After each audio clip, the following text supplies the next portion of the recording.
बिस्मिल्लाहिर्रहमानिर्रहीम। इब्तिदा है रब जलील के बबरकत नाम से जो दिलों के भेद खूब जानता है। अस्सलाम वालेकुम डियर स्टूडेंट। हमारी जो आज की डिस्कशन है उसका टॉपिक है टेस्ट योरसेल्फ 4.2। ये जो टेस्ट योरसेल्फ है ये आप लोगों की बुक के पेज नंबर 65 पे गिवन है। जैसा कि हम लोगों ने जो टॉपिक है इसके related chemical bond and its types, उसमें से हम लोगों ने आयनिक बॉन्ड भी पढ़ लिया, कोवलेंट बॉन्ड भी पढ़ लिया, कोऑर्डिनेट कोवलेंट बॉन्ड भी पढ़ लिया। तो उनके हवाले से जो है ना जो टेस्ट योरसेल्फ आप लोगों की बुक के पेज नंबर 65 पे गिवन है, आज हम लोग उसको सॉल्व करेंगे। तो इस टेस्ट योरसेल्फ का जो पहला क्वेश्चन है हमारे पास, उसमें वो ये कह रहा है give the electronic configuration of carbon. अब देखें चैप्टर नंबर 2 में स्ट्रक्चर ऑफ एटम में भी हम लोगों ने टॉपिक पढ़ा था इलेक्ट्रॉनिक कन्फिगरेशन, वहाँ से डिटेल के साथ आप लोगों ने पढ़ा है, आप लोगों ने सीखी हुई है। तो आप देखिए कार्बन एटम का जो एटॉमिक नंबर होता है वो होता है 6, जिससे हमें ये पता चलता है कि इसके पास 6 ही प्रोटॉन है और 6 ही इलेक्ट्रॉन्स हैं। तो 6 इलेक्ट्रॉन की जो इलेक्ट्रॉनिक कन्फिगरेशन होगी, जो डिस्ट्रीब्यूशन ऑफ इलेक्ट्रॉन होगी, उसको हम लोग इस तरह से लिखेंगे इलेक्ट्रॉनिक कन्फिगरेशन ऑफ कार्बन। पहला जो सब शेल होगा, पहले शेल में क्योंकि एक ही सब शेल होता है तो उसमें 2 इलेक्ट्रॉन आ जाएंगे 1s2, फिर आगे हमारे पास होगा 2s2 और फिर होगा 2p2। ठीक हो गया। अब ये हमारे पास होगी कार्बन की इलेक्ट्रॉनिक कन्फिगरेशन। फिर आगे नेक्स्ट है हमारे पास सेकंड क्वेश्चन है, उसमें वो ये कह रहा है what type of elements have tendency of sharing electron. इस क्वेश्चन में वो ये कह रहा है कि वो कौन सी तरह के एलिमेंट्स होते हैं जिनमें जो टेंडेंसी होती है कि वो शेयरिंग ऑफ इलेक्ट्रॉन करते हैं, जो शेयरिंग ऑफ इलेक्ट्रॉन करके बॉन्ड बनाते हैं। तो अब शेयरिंग ऑफ इलेक्ट्रॉन कौन से जो है ना बॉन्ड टाइप ऑफ बॉन्ड में होती है, हम लोगों ने पढ़ा है कि जब शेयरिंग ऑफ इलेक्ट्रॉन जो होती है वो कोवलेंट बॉन्ड में होती है। इसमें इनडायरेक्टली आप ये भी कह सकते हैं कि वो पूछ रहा है कि वो कौन सी तरह के एलिमेंट्स हैं जो कोवलेंट बॉन्ड बनाते हैं। तो इसका आंसर हमारे पास ये है कि non metals have tendency of sharing electron. अब वो कह रहा है कि जो नॉन मेटल्स होते हैं, नॉन मेटल्स हमारे पास वो एलिमेंट्स होते हैं जो ग्रुप नंबर हमारे पास हाँ जी 14 से आगे जो ऑनवर्ड ग्रुप 14, 15, 16, 17, 18 के जो एलिमेंट्स हैं जो पीरियोडिक टेबल की जो है ना लेफ्ट साइड पे प्रेजेंट है, उन वो सारे के सारे जो एलिमेंट्स हैं वो नॉन मेटल्स हैं। नॉन मेटल्स की जो have tendency of sharing electron, non आप कह सकते हैं कि जो मेटल्स होते हैं उनकी जो है ना शेयरिंग एबिलिटी जो होती है दूसरे एलिमेंट्स की निस्बत ज़्यादा होती है। क्यों ज़्यादा होती है? Because they have comparable values of electronegativity, क्योंकि उनकी जो इलेक्ट्रोनेगेटिविटी की वैल्यूज होती हैं उनमें ज़्यादा डिफरेंस नहीं होता, कंपेरेबल होती हैं। That is the electronegativity difference of any two non metals is less than 1.7।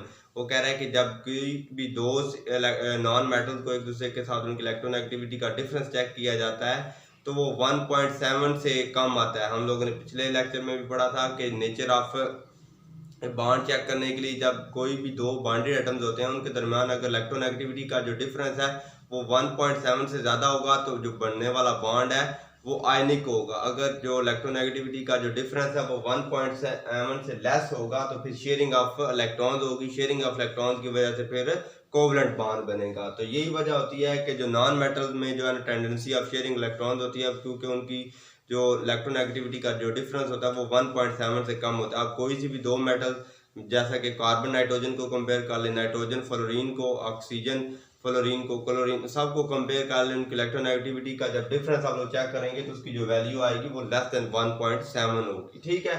फिर आगे थर्ड क्वेश्चन है हमारे पास, if repulsive forces dominate the attractive forces will a covalent bond form. यहाँ पे मिस्टेक हो गई है।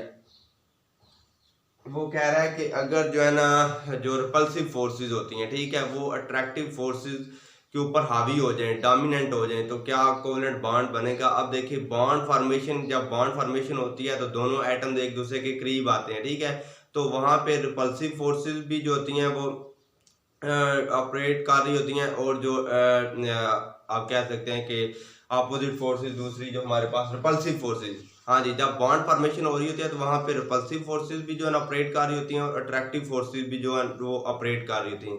लेकिन बॉन्ड उस वक्त बनता है जब दोनों एटम्स के न्यूक्लियस के दरमियान जो आप कह सकते फोर्सेज ऑफ अट्रैक्शन होती हैं वो रिपल्सिव फोर्सेज के ऊपर डोमिनेंट हो जाती हैं। फोर्सेज ऑफ अट्रैक्शन का मतलब है या अट्रैक्टिव फोर्सेज का मतलब है कि जो कशिश की कुव्वत जो एक दूसरे के साथ जुड़, अब देखें ना, हम लोगों ने पढ़ा था कि केमिकल बॉन्ड भी फोर्स ऑफ अट्रैक्शन होती है। तो जब फोर्स ऑफ अट्रैक्शन जो है ना वो फोर्स ऑफ रिपल्शन के ऊपर डोमिनेंट होगी तो फिर बॉन्ड बनेगा। यहाँ पे जो कंडीशन है, जो सिनारियो है वो डिफरेंट है कि जब फोर्सेज रिपल्सिव फोर्सेज, आप कह सकते हैं कि वो अपोजिट फोर्स। अब रिपल्शन का मतलब है जब रिपल्सिव फोर्सेस डोमिनेंट होंगी तो दोनों एटम्स एक दूसरे को रिपेल करेंगे, दूर फेंकेंगे, तो फिर उनके दरमियान बॉन्ड तो नहीं ना बन सकेगा। तो फिर इसका आंसर होगा हमारे पास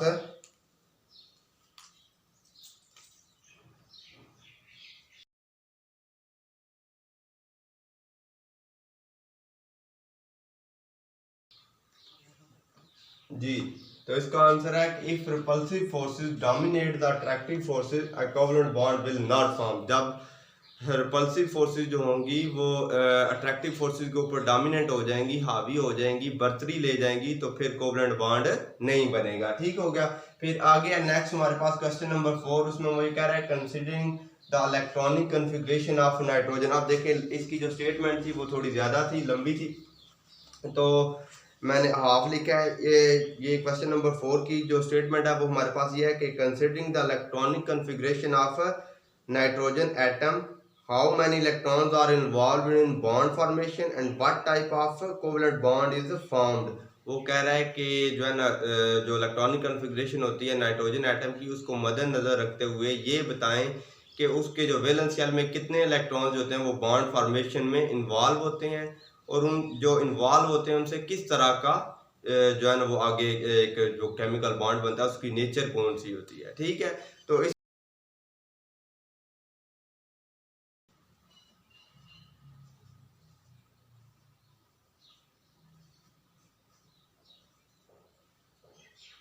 जी, जो अब हमें पता है नाइट्रोजन का भी जो एटॉमिक नंबर होता है वो 7 होता है, तो उसमें जो है ना 7 इलेक्ट्रॉन है, 7 ही प्रोटॉन है, तो इलेक्ट्रॉनिक कन्फिग्रेशन जो इसकी होगी 1s2 2s2 2p3 होगी। ठीक है। अब देखें यहाँ से हमें ये पता चला, ये तो हो गया पहला शेल 1s2, ये मतलब पहले शेल में जितने 2 इलेक्ट्रॉन है। फिर दूसरा, ये जो दूसरा है 2s और 2p, ये जो है ना इसके जो है ना वैलेंस शेल में आगे जो है ना फर्दर सब शेल है। तो दूसरा, इससे हमें ये नजर आ रहा है कि इसके जो वैलेंस शेल में 5 इलेक्ट्रॉन्स हैं। ठीक हो गया। तो अब 5, क्योंकि 5 ही तो सारे जो है ना वो बॉन्डिंग में इन्वॉल्व नहीं ना हो सकते। ठीक है। तो वो अब क्योंकि 5 में से जो होते हैं, जब हम उसका लीवर स्ट्रक्चर डायग्राम देखें, डॉट डायग्राम ड्रा करके देखेंगे कि कितने जो है ना वो बॉन्ड फॉर्मेशन में इन्वॉल्व हो रहे हैं और कितने इन्वॉल्व नहीं हो रहे। ठीक है।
जी। तो अब देखिए electronic configuration of nitrogen atom जो हमारे पास होती है वो होती है 1s2 2s2 2p3। तो अब यहाँ से हमें पता चल रहा है कि इसके जो वैलेंस शेल में जो उसका आउटर मोस्ट शेल है उसमें 5 इलेक्ट्रॉन्स हैं। There are 5 electrons in valence shell of nitrogen atom. तो जब हम इसका जो है ना वो लीवर स्ट्रक्चर डायग्राम ड्रा करते हैं तो इससे हमें पता चलता है कि ये जो 5 है इनमें से भी जो 3 है वो अनपेयर्ड है, बाकी जो 2 है वो पेयर्ड है, ठीक है, जोड़े की फॉर्म में है। 3 out of 5 are unpaired and involve in bond formation. और इनमें से जो 3 जो अनपेयर्ड होते हैं वो आगे जो है फर्दर बॉन्ड फॉर्मेशन में इन्वॉल्व होते हैं, जिसकी वजह से जो होता है, ठीक है, शेयरिंग ऑफ इलेक्ट्रॉन होती है और जिसकी वजह से ट्रिपल कोवलेंट बॉन्ड जो होता है वो फॉर्म होता है। आप देखें ये 2 नाइट्रोजन एटम्स हैं, ठीक है, जब मॉलिक्यूल एक फॉर्म होता है हमारे पास नाइट्रोजन गैस फॉर्म होती है तो 2 नाइट्रोजन एटम जो होते हैं डिफरेंट नाइट्रोजन एटम्स वो एक दूसरे के साथ जो है वो ट्रिपल कोवलेंट बॉन्ड बनाते हैं। तो आप देखिए इनका जब हम जो है इनमें डिफरेंशिएट करने के लिए जो है इनका लीवर स्ट्रक्चर डायग्राम ड्रा करेंगे। आप देखें दोनों क्योंकि सेम ही तरह के एटम्स हैं, इसके भी जो वैलेंस शेल में 5 इलेक्ट्रॉन्स होंगे, इसके भी वैलेंस शेल में 5 इलेक्ट्रॉन्स होंगे।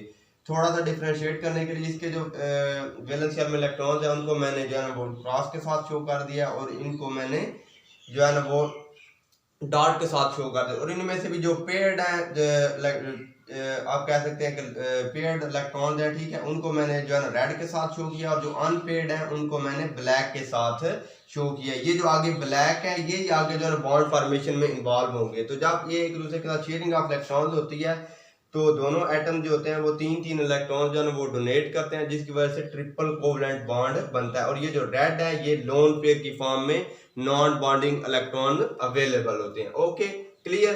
फिर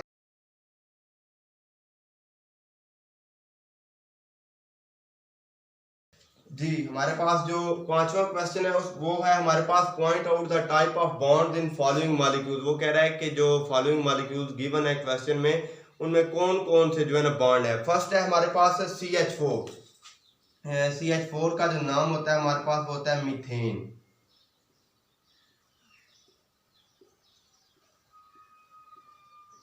मीथेन, ठीक हो गया। तो अब देखें जो मीथेन का स्ट्रक्चर होता है हमारे पास वो कुछ इस तरह से होता है, यहां पे मैं ड्रा कर रहा हूं, इस तरह से होता है।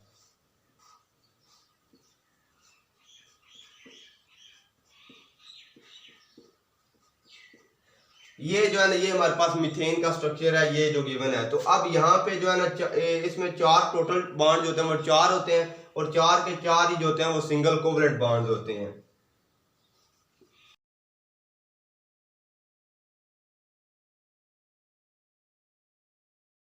ठीक हो गया। नेक्स्ट है हमारे पास हाइड्रोजन, हाइड्रोजन गैस H2। अब H2 में भी देख लें जो हमारे पास इसका स्ट्रक्चर होता है वो कुछ इस तरह से होता है। ये जो लाइन है ये सिंगल कोवलेंट बॉन्ड को रिप्रेजेंट कर रही है। तो इसका भी जो होगा हमारे पास के टाइप ऑफ बॉन्ड जो होगी वो होगी सिंगल कोवलेंट बॉन्ड।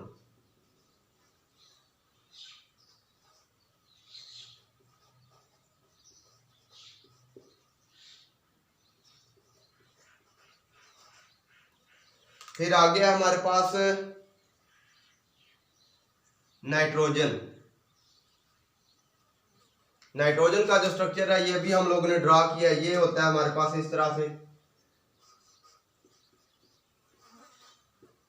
ये 2 नाइट्रोजन के जो एटम्स होते हैं उनके ऊपर लोन पेयर ऑफ इलेक्ट्रॉन्स भी अवेलेबल होते हैं। तो ये जो इसका में जो टाइप ऑफ हमारे पास बॉन्ड है वो है ट्रिपल कोवलेंट बॉन्ड। फिर नेक्स्ट है हमारे पास ऑक्सीजन का मॉलिक्यूल।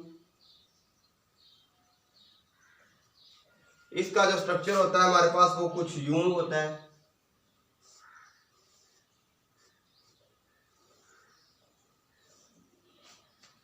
इसमें जो आप क्या सकते हैं जो बॉन्ड होता है वो आप लोगों को डबल कोवलेंट बॉन्ड नजर आ रहा है। तो यहाँ पे जो टाइप ऑफ बॉन्ड होगी वो होगा डबल कोवलेंट बॉन्ड।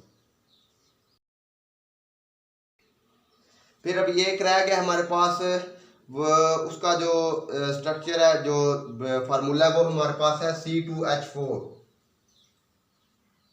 C2H4 इसका जो नाम होता है वो हमारे पास होता है इथीन।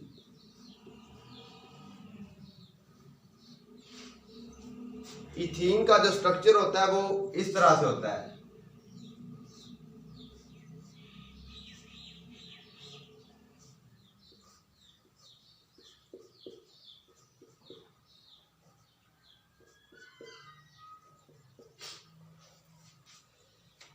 इथीन का जो स्ट्रक्चर है ये आप लोगों को नजर आ रहा होगा।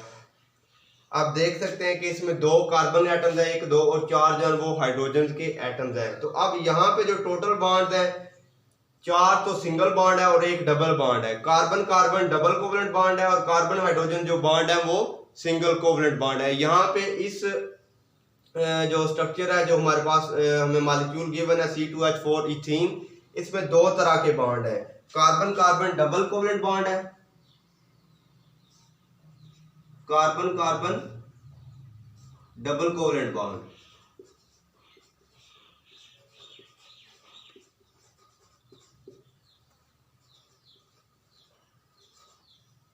एंड कार्बन हाइड्रोजन जो है वो सिंगल कोवलेंट बॉन्ड है।